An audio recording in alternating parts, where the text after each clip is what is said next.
Professor, good evening to you. Thanks for joining us. Is this a good call? Did the department have a choice? I don't think they had a choice because, I don't think Umalusi, which certifies the end-of-year exam, would have signed off on it. So even if the minister went ahead, the credibility of the exam would have been, under suspicion.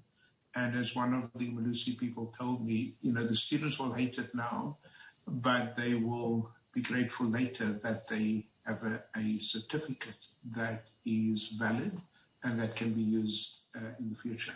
And let's make no bones about it. These are two critical subjects and subjects that we often don't do particularly well in. So integrity is vital here.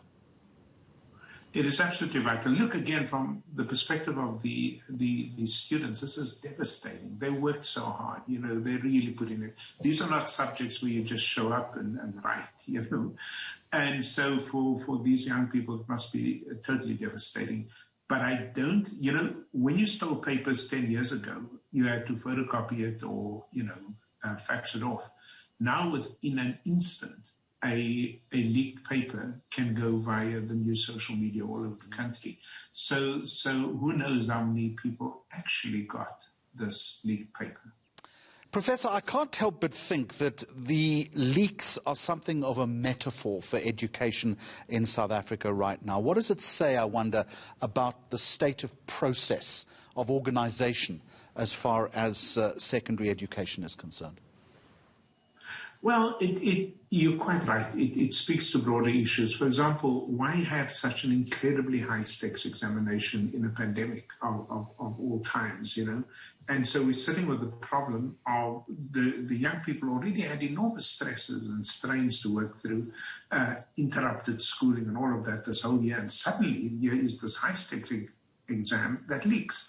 So I think we need to completely rethink, whether we really should be putting young people under this incredible assessment strain, not just in grade 12, by the way, but down the system all the way to grade 1. You, in fact, went on to say you've been critical of the education department. There's a headline that says its hit-and-miss approach to assessment and extra marks, and that's an entirely different issue, is putting South Africa in dire peril. What's the education department doing wrong? What they're doing wrong is being completely arbitrary in decisions around, for example, automatic promotion for grades 1 to 3, add 5% for grades 4 to 9. I mean, this is what people do, don't plan, And so if they had done what we had said, certainly I had argued in the beginning, take into account the fact that the outcomes of any exam this year is going to be massively unequal because of unequal access to, fully online learning. Pass all these students from grades 1 to 11 and redo the matric exam in January. Universities are flexible. They're going to reopen in March anyway. But I think we underestimate not just the unequal. You see, an exam is only valid if it measures what children actually learned. But we're not doing that. We're actually measuring the inequality and giving it back to young people as if this sorts out the problem. So my argument in that paper was you can't use assessment to fix a systemic problem in the school system. And let me pick you up finally on that word systemic. There's also, it's not over. We might be drawing to the end of 2020, but this pandemic, by all accounts, is going to be with us at least for another 12 months, if not longer. How does teaching and evaluation then need to change in 2021? What are the urgent steps, in your opinion, Professor, that need to be taken? I think the most important thing we need to do is to make sure, first of all, that children are safe and that teachers and other staff in the school are safe. That's our primary responsibility. Then we need to take the pressure. What assessment does is pile on the pressure when you're already anxious about existential questions. Will I survive? Will I get ill? Etc., etc.